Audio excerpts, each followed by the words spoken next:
Ini sudah cerah situasi, cuaca sudah bagus. Mengenai peringatan Maulid Nabi Muhammad SAW, apa hukumnya? Dan bagaimana kalau umat Islam memperingatinya? Terima kasih atas pencerahannya. Waalaikumsalam warahmatullahi wabarakatuh. Baik, saya ingin kita paham dulu akar persoalannya. Al-Quran surah ke-61 ayat yang ke-6 paling kiri sebelah atas. Quran surah kedua Al-Baqarah ayat 129 paling kiri sebelah atas. Kemudian Al-Quran surah Yunus 10 ayat 57 sampai 58. Ditutup dengan At-Taubah di dua ayat terakhir. Taib. Sudah? Sekarang saya ingin coba kita membiasakan dulu untuk menilai sesuatu dengan penilaian secara ilmiah yang bersumber pada dalil-dalil yang ada, tidak sekedar menganalogikan dan main tebak-tebakan. Itu nggak baik dalam menyimpulkan hukum. Ya. Bismillah. Sekarang secara akademis, secara ilmiah, membahas sesuatu oleh para ulama diposisikan dulu, dispesialisasikan dulu dalam bentuk ta'rif, namanya definisi. Jadi kalau Anda ingin membahas sesuatu, kita harus sepakat dengan definisinya dulu. Ya, disebut dengan ta'rif. Ta'rif ini harus punya sifat jami' mani'. Jami' menghimpun semua unsur yang akan didefinisikan. Mani' mengeluarkan segala hal yang tidak terkait dengan definisi, sehingga pembahasan kita akan fokus pada hal yang akan dibincangkan. Awas, hati-hati. Kita ingin berbicara tentang sesuatu, tapi kita tidak sepakat dengan definisinya. Bagaimana bisa menyimpulkan hukumnya? Dan kelemahan orang-orang sekarang, ketika berbicara hukum, dia tidak tahu apa yang dibincangkan. Sekarang misal, kita akan bertanya tentang maulid. Apa hukumnya maulid? Kita harus sepakati dulu apa itu maulid. Kalau antum paham tentang definisinya, maka keluarkan turunan hukumnya. Maka lebih mengerti di situ. Nah, sekarang maulid. Apa itu maulid? Sekarang begini. Maulid atau maulud? Mana yang benar? Bukan Allah alam, harus dicari kita. Mana maulid atau maulud? Antum sibuk menilai, ini maulid tidak benar. Oh, jadi yang benar maulud. Maulud juga tidak benar. Masya Allah. Apa maulid, apa maulud? Baik, lihat. Kalau disebutkan maulid, itu waktu kelahiran. Waktu kelahiran. Awas, hati-hati nih ya, hati-hati. Ada kemarin saya lihat tulisan begitu bersemangat, Masya Allah, panjang-panjang nulis, ternyata salah paham, pahamnya salah. Ya. Maulid itu ulang tahun, bukan ulang tahun maulid itu. Bukan ulang tahun, bukan peringatan ulang tahun maulid itu. Ingat baik-baik, kalau pakai peringatan itu pakai Idul Milad, ya, hari kelahiran, peringatan hari kelahiran, ulang tahun. Tapi kalau cuma maulid itu waktu kelahirannya. Awas, hati-hati ya, hati-hati dalam memahami sesuatu. Kita masih detail dan jeli dalam memahaminya. Jadi kalau disebutkan maulid itu waktu kelahirannya. Kalau disebutkan maulud, itu artinya bayi yang lahirnya. Bayinya yang dilahirkan. Nabinya, kalau dalam konteks nabi. Jadi kalau disandingkan dengan kalimat maulidun nabi, artinya waktu lahirnya nabi. Jelas ya? Kalau maulud nabi itu artinya nabinya, nabi yang dilahirkan. Jelas? Saya ulang, maulid apanya? Waktunya. Kalau maulid nabi artinya apa? Waktu nabi dilahirkan. Baik, maulud artinya apa? Nabinya. Kalau maulud nabi artinya apa? Nabinya yang lahir. Jelas sampai sini? Sudah. Ya, selesai pembahasan secara bahasanya. Nah, sekarang apa hukumnya maulid Nabi? Maulid Nabi enggak ada hukumnya. Karena waktu lahirnya Nabi, bagaimana kita bisa melekatkan hukum pada waktu lahirnya Nabi? Lahir ya lahir. Jelas ya? Ustaz, apa hukumnya maulid Nabi? Antum kenapa? Apa hukumnya waktu lahirnya antum? Antum lahir apa hukumnya? Kapan antum lahir? Ustaz, kapan antum lahir? 11 September. Apa hukumnya? Apa hukumnya? Apa hukumnya saya lahir? Lahir ya lahir. Jelas ya? Jadi kelahiran seseorang itu nggak ada hukumnya. Qadar Allah yang menjadikan dia terlahir. Dan dengan kelahiran itu dia punya misi dalam kehidupan. Mencari bekal untuk kembali kepada Allah subhanahu wa ta'ala. Jadi kalau bertanya hukum kelahiran seseorang, lahir ya lahir. Nggak ada hukumnya di situ. Paham ya? Hukum itu terletak pada perbuatan seseorang, bukan pada kelahiran seseorang. Ketika dia berbuat dengan aspek kesadarannya, maka muncul hukum di situ. Awas, antum pun mesti belajar tentang hukum, jangan salah menyebutkan hukum. Hukum terletak pada perbuatan, bukan pada benda, dan bukan terletak pada waktu. Jadi ketika ada perbuatan melekat pada benda dan waktu itu, maka muncul hukum. Apa hukum gelas? Halo? Tidak ada hukumnya. Tapi kalau menyebutkan apa hukum gelas yang menampung kemudian barang yang haram yang digunakan gelas ini melakukan perbuatan haram, baru muncul haram. Apa hukumnya gelas yang digunakan untuk melempar orang lain? Haram hukumnya. Apa hukumnya gelas yang digunakan menampung air minum untuk diminum dalam keadaan yang sehat? Sunnah hukumnya. Jelas ya? Apa hukumnya golok? Golok digunakan apa? Kalau digunakan menyembelih hewan kurban, maka jadi sunnah hukumnya. Kalau golok digunakan untuk menyakiti orang lain, mengancam. Siapa nama kamu? Masya pakai golok. Ya, hati-hati.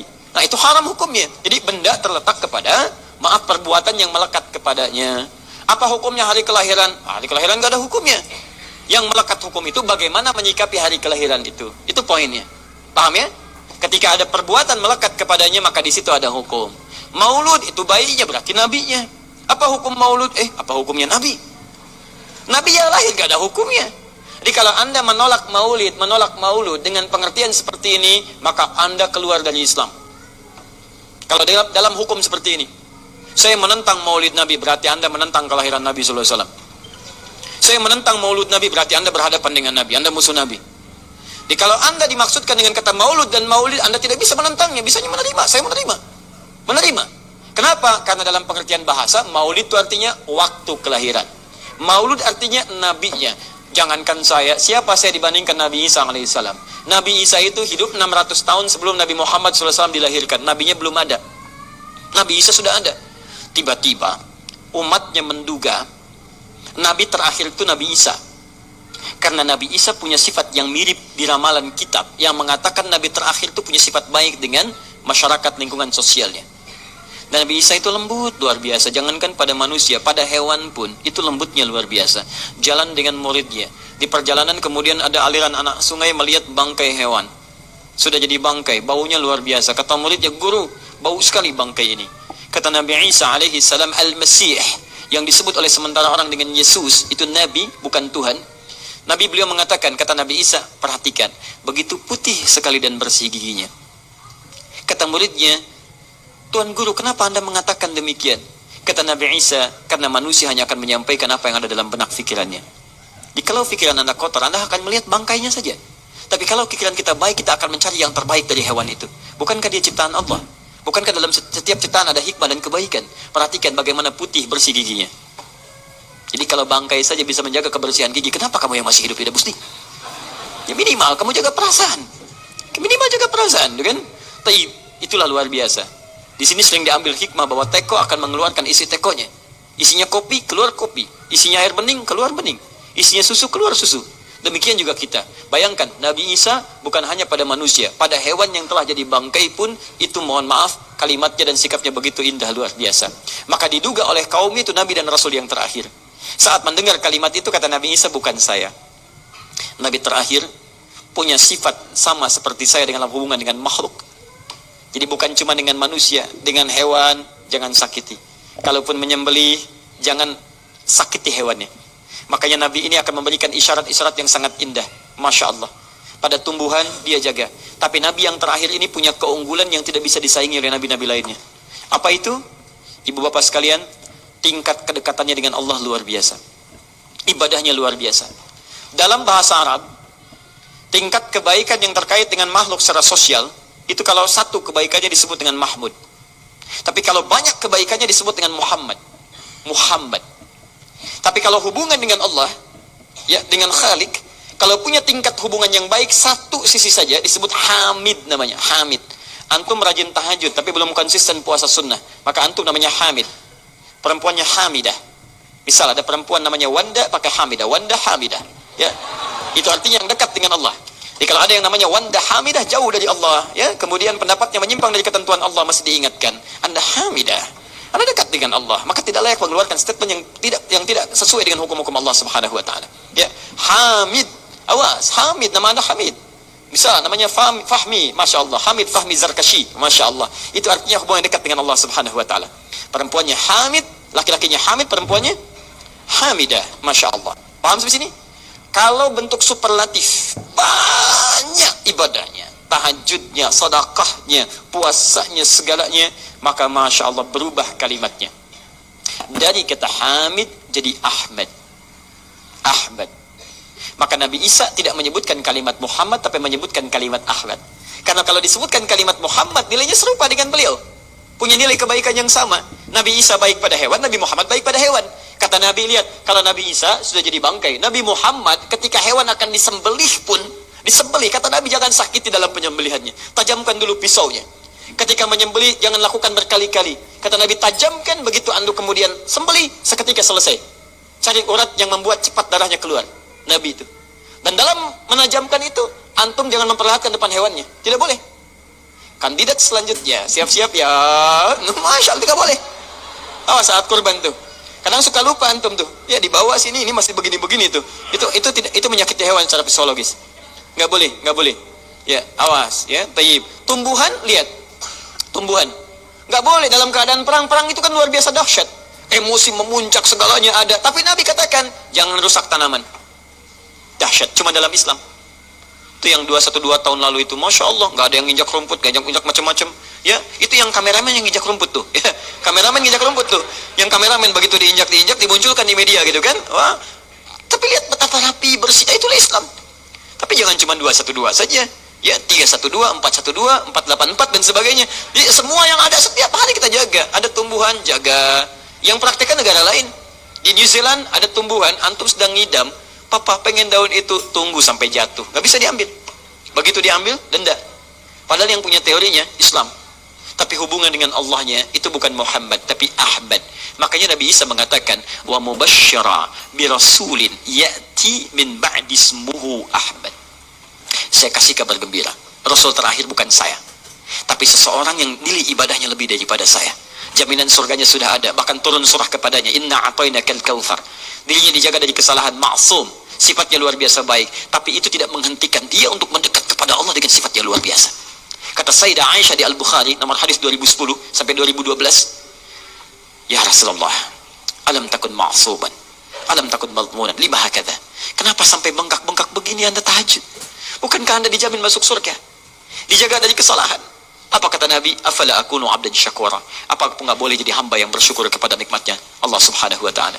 Tahajudnya sampai bengkak. Nabi, Rasul, ahli surga, dijaga dari kesalahan, tidak ada hisabnya, masih mau tahajud sampai bengkak kakinya.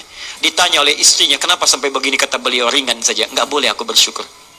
Masya Allah, ada orang Nabi bukan, Rasul bukan, surga belum ada jaminan, amal berantakan, hisab menegangkan. Masya Allah, bangun mata bengkak, kaki biasa. Tahajud tidak subuh lewat. Ini Masya Allah.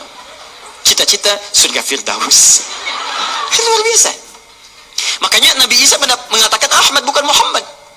Dan ini bukan isyarat Nabi baru, karena nama yang melekat pada Nabi terakhir semuanya sifat, bukan nama zat. Ini bukan melegalkan ada seorang bernama Nabi baru datang kemudian namanya Ahmad. Bukan. Kata Nabi, saya Nabi terakhir. La Nabi ya ba'di, nggak ada Nabi setelah saya. Jadi nggak ada istilah Ahmadi. Pengikut Ahmad nggak ada. Ya, dalam arti pengikut Nabi Muhammad sallallahu alaihi wasallam. Yang jadi clue persoalan kita terkait dengan pertanyaan ini, Anda bisa bayangkan, Nabi Isa 600 tahun sebelum lahirnya Nabi Muhammad sallallahu alaihi wasallam. Perhatikan, ikutan bahagia dengan kelahiran Nabi, sampai kebahagiaannya diungkapkan pada umatnya. Saya kasih kabar gembira ya, nggak mungkin orang kasih kabar gembira perasaannya sedih. Kenapa saya kasih kabar gembira? Nggak ada. Kasih kabar gembira itu dalam keadaan bahagia hatinya. Kalaupun menangis, tangisan kebahagiaan. Anda bisa bayangkan, Nabi, Rasul, mukjizatnya hebat. Sekali usap penyakit sembuh, menghidupkan orang mati, keduanya dengan izin Allah Subhanahu wa Ta'ala. Bahagia dengan kelahiran Rasul sallallahu alaihi wasallam. Antum Nabi bukan, Rasul bukan. Maaf, tidak punya mukjizat seperti Nabi Isa. Mayat dipanggil-panggil nggak bangun, diusap penyakit makin sakit. Tuh, lalu antum tidak bahagia dengan kelahiran Nabi, antum siapa? Nabi Isa aja bahagia, masa antum bukan Nabi tidak bahagia?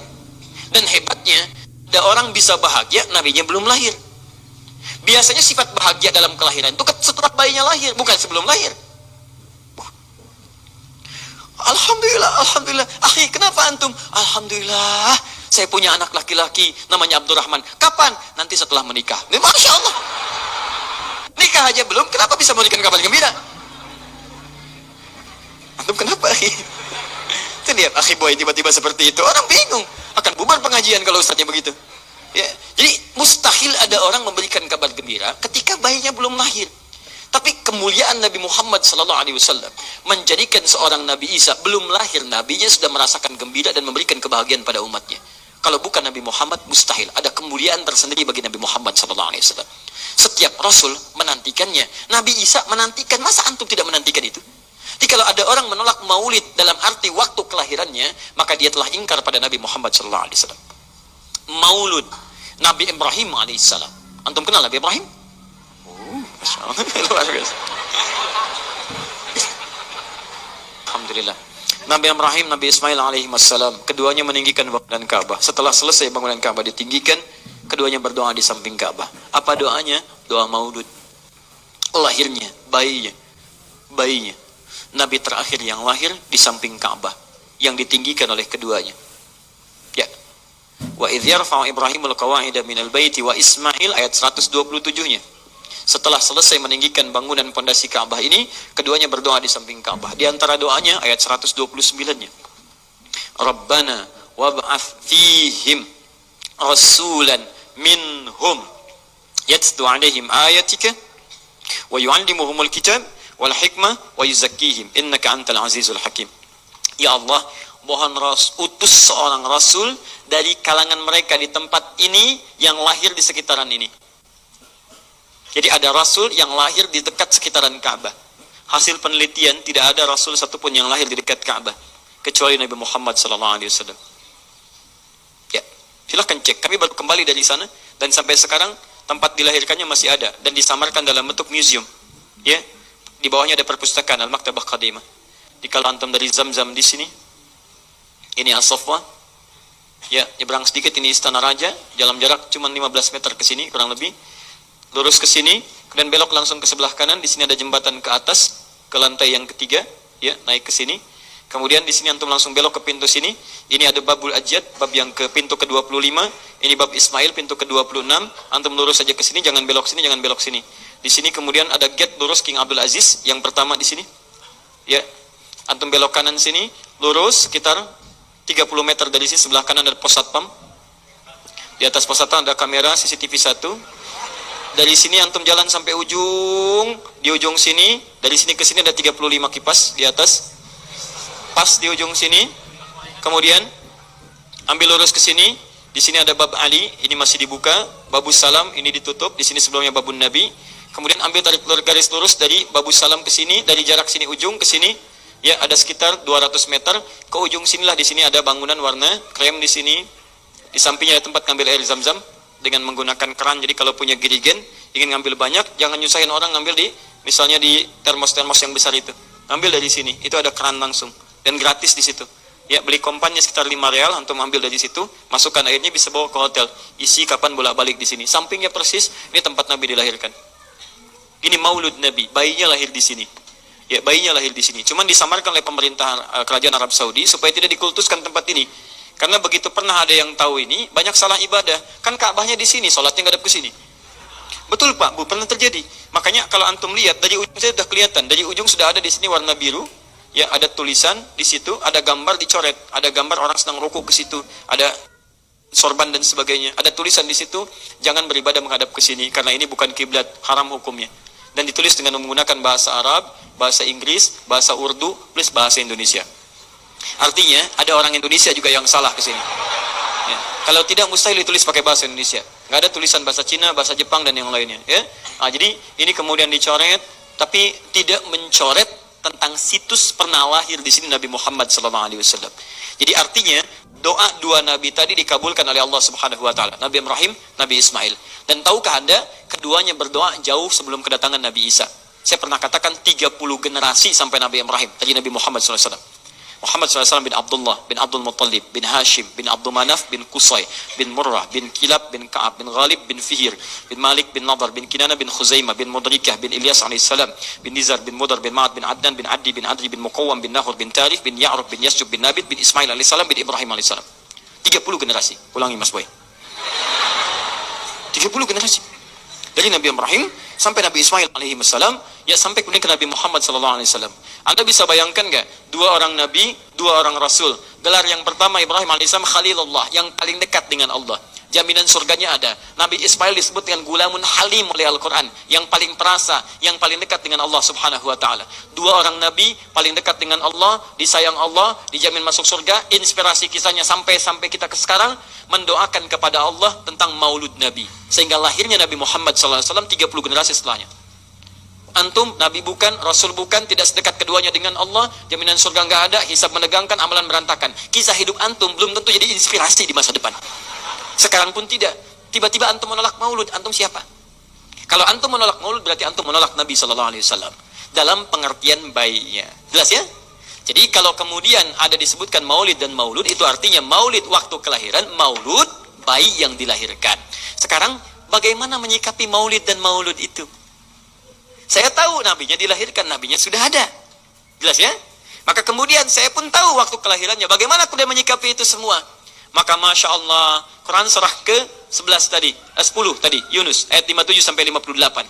Kalau sampai kemudian ke 58-nya, faliyafrahu. Gembira antum. Gembira, bahagia, silahkan. Ya, maksud tidak gembira, Nabi Isa gembira, kita tidak gembira. Ya, Nabi Ibrahim gembira, kita tidak gembira. Nabi yang tidak melihatnya gembira, masa kita yang mendapatkan bagian Nabi tidak gembira? Jelas ya? Nabi yang mengharapkan hadir saat kedatangannya gembira. Kita yang mendapatkan kedatangan beliau walaupun tak mampu melihatnya, dan kita menjadi umatnya, masa tidak gembira? Umat dulu bukan bagian umat Nabi Muhammad, karena Nabi Muhammad tidak hadir di zamannya. Gembira dengan berita kedatangan Nabi Muhammad, padahal nabinya belum datang. Masa kita yang jadi umatnya, yang nabinya telah kemudian kita dapati walaupun tidak melihatnya, masa kita tidak ikutan gembira? Maka pertama kita mesti gembira. Maka yang kedua, bagaimana mengekspresikan kegembiraan itu? Maka contoh-contoh dari Nabi SAW, bagaimana mengekspresikan kegembiraan-kegembiraan dengan Nabi SAW itu, pertama Nabi sendiri menyikapi hari kelahirannya dengan berpuasa di hari Senin. Jelas ya? Ini bagi Nabi sendiri pribadinya. Nanti jadi hukum untuk kita. Maaf, saya akan tafsirkan lebih luas karena ini jadi hukum-hukum turunan. Ketika Nabi puasa di hari Senin, ditanya, ya Rasulullah kenapa engkau puasa? Kata Nabi, dzaka yauma wulidtu, bima makna, ini adalah hari aku dilahirkan. Hari aku dilahirkan. Jadi ini hukum kelahiran. Kalau antum misalnya masuk pada hari dilahirkan, boleh antum ikuti sunnah Nabi SAW. Apa sunnahnya? Puasa. Puasa. Kenapa puasa? Nabi SAW mencontohkan puasa. Hari Senin beliau puasa. Ketika antum puasa Senin, bukan cuma puasa sunnah, tapi ada nilai di situ. Nah, kalau hari lahirnya antum bertepatan dengan hari yang tidak diperkenankan puasa, seperti Jumat misalnya, hari kita bahagia, maka kata para ulama, ambil hikmah dari nilai puasa itu. Puasa itu kan 2 hikmahnya. 1, meningkatkan ibadah yang baik. 2, mencegah maksiat. Silahkan cek, bukankah saat puasa ibadah antum meningkat? Silahkan cek, saat puasa. Jangankan yang fardu, yang sunnah dikejar kan? Jangankan koran yang dibaca, Al-Quran dibolak-balik. Maksiat ditekan, tidak ada orang puasa maksiat. Tidak ada. Ya, bahkan pelaku maksiat pun saat puasa, libur maksiatnya.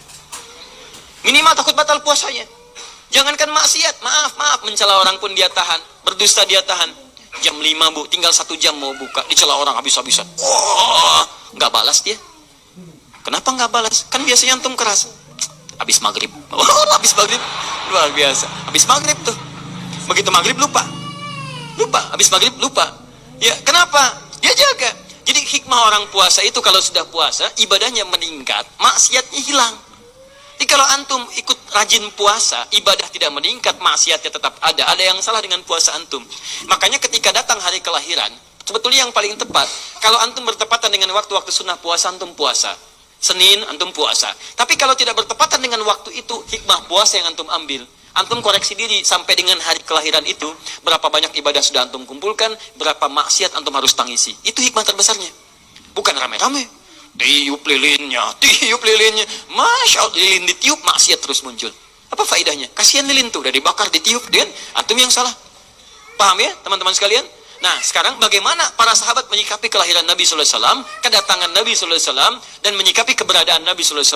Bukan cuma lahirnya, Tapi setiap kedatangannya, Nabi datang dari Madinah, dari Mekah ke Madinah disambut oleh para sahabat yang ada di sana. Nabi datang dengan perang Tabuk, dari perang Tabuk disambut oleh para sahabat di sana. Tala al-badru alaina min thaniyatil wada'i, wajib syukru alaina mada'alillahi da'i. Masya Allah, disambut dengan madid. Bukti kesenangan mereka kepada Nabi sallallahu alaihi wasallam. Ada yang memuji Nabi sallallahu alaihi wasallam seperti Hasan bin Thabit, buat puisi-puisi memuji Nabi.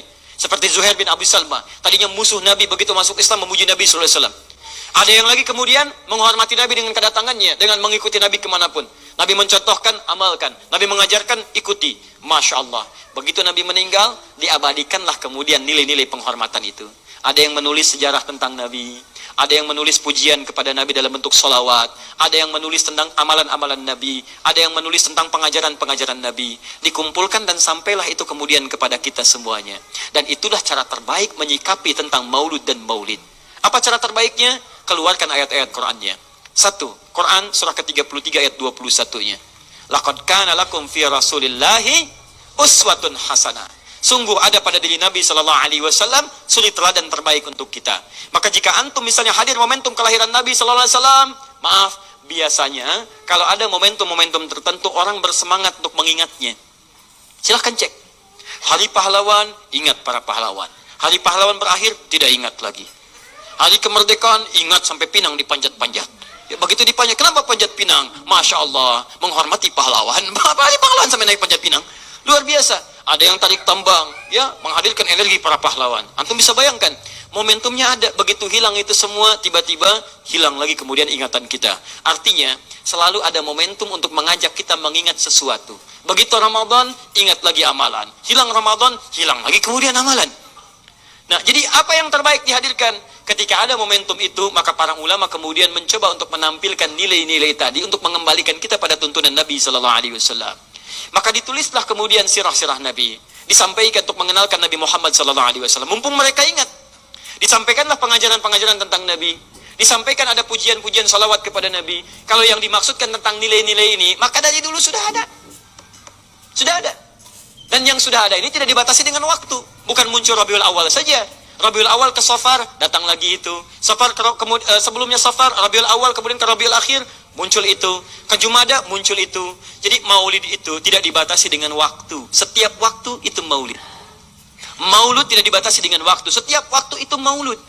Tapi kalau ada momentum bersamaan dengan waktu kelahirannya, kemudian kita hidupkan untuk mengenal kepada Nabi, dalam bentuk yang tadi disunahkan dalam Al-Quran dan Sunnah, itu tidak ada masalah. Yang ada masalah itu adalah ketika menghadirkan hal-hal yang bertentangan dengan Al-Quran dan Sunnah Nabi Sallallahu Alaihi Wasallam. Misal, maaf, dulu orang sudah terbiasa mengkaji tentang Nabi, menyampaikan risalah Nabi. Kemudian diisi misalnya, maaf, dengan hal-hal yang bertentangan dengan keadaan-keadaan Nabi. Misal, saya ingin mengajarkan tentang Nabi, tapi ketika mengajarkan tiba-tiba mengatakan pada saat ini Nabi pun datang bergabung bersama kita. Itu yang tidak kita sepakati. Jelas ya? Misal yang kedua, antum nih, mohon maaf, kerja di instansi. Bertepatan dengan Maulid Nabi, kita adakan peringatan. Padahal antum cuma ingin mengeluarkan anggaran saja dari situ. Itu bid'ah. Bid'ah. Mengeluarkan anggaran, sekedar hanya ingin dapat anggaran untuk dalam momentum Maulid Nabi, itu yang bid'ah. Maulid bukan makan-makan. Jadi kalau antum mengadakan Maulid Nabi hanya sekedar untuk makan-makan, itu yang bid'ah. Tapi kalau antum ingin belajar menghadirkan momentum itu untuk mengisi ta'lim, sama aja dengan ta'lim kita sekarang. Apakah ada hadis Nabi mengatakan ta'lim khusus di hari Ahad jam 8 pagi sampai jam 10? Tidak ada. Di ta'lim kita bid'ah ini. Jadi kalau antum pahami setiap yang tidak ada contohnya itu bid'ah, Masya Allah, maka akan ada banyak bid'ah dalam kehidupan. Mushaf itu bid'ah, karena nggak ada contohnya zaman Nabi Sallallahu Alaihi Wasallam. Antum dari ujung kepala sampai ujung kaki itu bid'ah, karena antum tidak ada di zaman Nabi Sallallahu Alaihi Wasallam. Ya, jadi jangan langsung menilai bahwa setiap maulid itu bid'ah. Bukan. Kalau momentum itu ingin diisi dengan ta'lim, ingin memperkenalkan Nabi, ingin mengajarkan syariat-syariat Islam, maka itu tidak ada masalah. Itu mengamalkan petunjuk-petunjuk ayat, bukan mengkhususkan di waktu itu, bukan. Karena ta'lim itu dibuka di setiap waktu, tapi menjadikan waktu itu untuk momentum, karena setiap orang sedang ingat Nabi pada saat itu. Jelas ya? Kapan lagi kita mendapati orang ingat Nabi? Maka ajarkan itu dan pesankan pada saat itu. Teman-teman, jangan cuma pada waktu ini ya, setiap waktu kita amalkan ingatan kita kepada Nabi Sallallahu Alaihi Wasallam.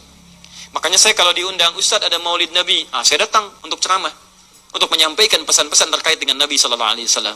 Adapun masalah ritual-ritual saya tidak ikutan. Makanya paham, begitu saya datang pas ceramah.